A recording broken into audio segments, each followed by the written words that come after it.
बस होली आ ही गई। होली से पहले की जाती है होली की तैयारी। होली पूजन में सबसे विशेष चीज़ होती है होली के बड़कुले। होली के बड़कुले कई जगह पर अलग अलग तरीके से नाम बोले जाते हैं। कहीं बड़कुले बोले जाते हैं, कहीं बरूले बोले जाते हैं। अलग अलग क्षेत्र के हिसाब से अलग अलग इसके नाम होते हैं। आज इस वीडियो में हम लोग देखेंगे कि यहाँ कैसे तैयार करते हैं, उनकी शुरुआत कब करनी चाहिए और होली के कितने दिन पहले बना लेनी चाहिए और भूलकर भी हमें किस दिन यह बड़कुले नहीं बनाने चाहिए। तो वीडियो को बिना स्किप किए पूरा देखिए। यहाँ पर आपको बड़कुले तैयार करने हैं। उस जगह को अच्छे से साफ कर ले और गंगा जल छिड़क कर शुद्ध करके उसके बाद यहाँ पर आप लाल मिट्टी से लीप सकते हो या फिर कोई रंगोली की डिज़ाइन बना सकते हो। हमने यहाँ पर एक पाटा लिया है। हम इस पाटे पर यह बड़कुले बनाएंगे। पाटे को अच्छी तरह से साफ कर ले।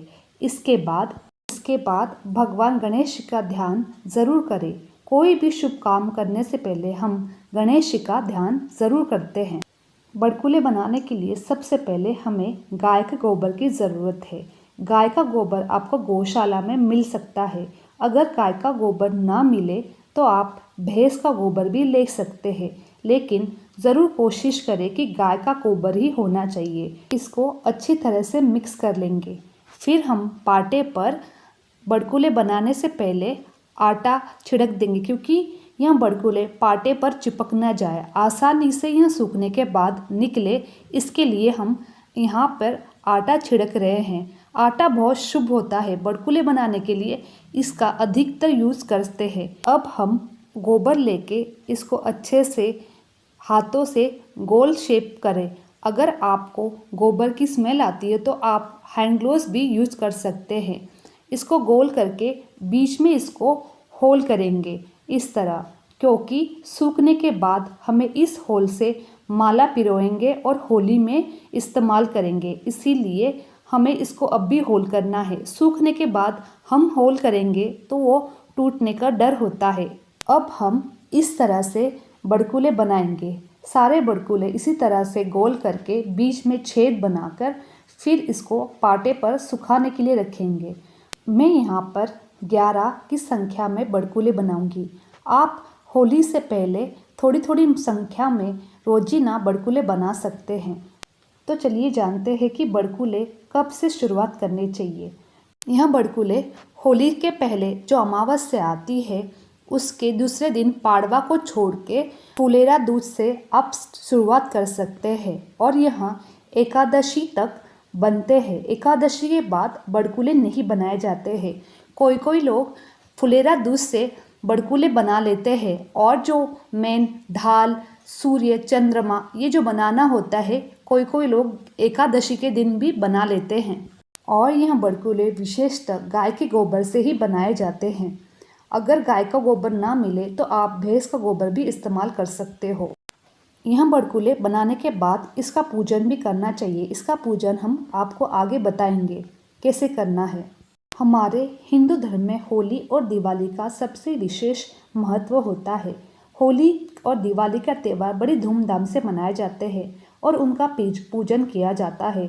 होली का पूजन बिना बड़कुले का अधूरा माना जाता है। देखो, गांव या लोकल एरिया में आज भी इनको बनाया जाता है। बड़े शहरों में दुकानों में ये बड़कुले मिले जाते हैं, जो कि गांव के लोग बना के भेज देते हैं। वहाँ से भी आप खरीद सकते हैं। बहुत ही शुभ रहता है होली। यह बड़कुले होली पर ज़रूर बनाएं। यह बहुत शुभ होता है। होली पर बनाने की प्रक्रिया करते वक्त आप अपने घर में हुए बच्चों को ज़रूर इसमें शामिल करें। ऐसा करने से बच्चों को जो अपनी संस्कृति है वहाँ उनको पता चलती है और आने वाले भविष्य में वहाँ अपने संस्कार और संस्कृति को नहीं भूलेंगे। यह बड़कुले बनाते वक्त बच्चों को ज़रूर अपने पास बिठाकर यह बड़कुले का महत्व और कैसे बनाते हैं यह सिखाएं, ताकि आगे चल के वहाँ भी अपनी परंपरा फॉलो करें और सबको बताएं। उनको भी पता चले कि हमारी भारतीय संस्कृति में क्या क्या त्यौहार और किस तरह उनको मनाए जाते हैं। आजकल सब लोग भूले जा रहे हैं। हमें बच्चों को अच्छे संस्कार देकर उन्हें अपनी संस्कृति की आगे बढ़ाने की परंपरा अच्छे से समझानी चाहिए। बड़कुले बनाने के बाद हम बनाएंगे ढाल।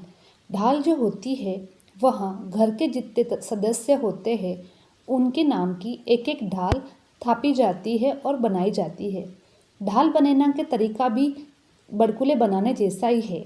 यहाँ पर भी बड़कुले बनाने का जैसा ही तरीका, गोबर को लेके इसकी गोल गोल गोलियाँ बनाकर फिर बीच में इसको थाप दे। थापने के बाद में बीच में इसको अंगुली से होल कर फिर उसकी साइड में चुटकी से छोटे छोटे छोटे छोटे दबा दबा के ऐसी साइड आउटलाइन बना ले। और इसी तरह अंदर भी दबा दबा के होल के साइड में आउटलाइन बना ले। ये इस तरीके से हम ढाल बनाएंगे। ढाल जो होती है आपके घर में जितने सदस्य होते हैं उनके नाम की एक एक बनाई जाती है। यहाँ पर मैंने 2 ढाल बनाई है अपने 2 घर के सदस्यों के लिए। अब हम बनाएंगे चांद। चांद बनाने के लिए गोबर लेके उसको हम आधा चांद का शेप देंगे। इस तरह हम चांद का शेप देकर चंद्रमा बनाएंगे। सूरज बनाने के लिए भी गोबर लेके गोल आकार शेप में उसको गोल गोल करके फिर थाप के उसमें इस तरह सूरज की किरणें हाथ से शेप देंगे। ये इस तरह हमारा ये बन गया सूर्य। चांद बनाने के बाद में इसमें हम बीच में छेद करेंगे ताकि हम माला पिरोए सके। सूखने के बाद हम छेद करेंगे तो ये टूट सकता है। इसके बाद अब हम बनाएंगे होलिका माता। होलिका माता किस तरह बनाई जाती है आपको वीडियो में हम दिखा रहे हैं। इस तरह होलिका माता का शेप देकर होलिका माता बनाएंगे, क्योंकि होलिका पूजन से पहले घर में हम इनकी माला पिरोने के बाद में इनका पूजन करेंगे, इनको नैवेद्य का अर्पण करेंगे और फिर होली में जलाने के लिए अर्पित करेंगे। होलिका माता को भी माला में पिरोने के लिए छेद करने के लिए बीच में लकड़ी से इसमें होल लगाएंगे ताकि ये माला पिरोते वक्त माला में पिरोया जाए, क्योंकि बाद में हम होल करेंगे तो ये टूट सकता है। अब हम बनाएंगे नारियल। नारियल बनाते वक्त आप किसका भी इस्तेमाल कर सकते हैं, कोई खाली डिब्बे का भी। हमने यहाँ पे माचिस का डिब्बा लिया है, उसके अंदर 1-2 तुली डाली है, वो क्योंकि नारियल बच सके, नारियल में कुछ आवाज़ आ सके। या आप इसमें पत्थर या कंकर भी डाल सकते हो। फिर बाद में माचिस के ऊपर गोबर से ये करके नारियल का शेप देके इस तरह हम नारियल बना लेंगे।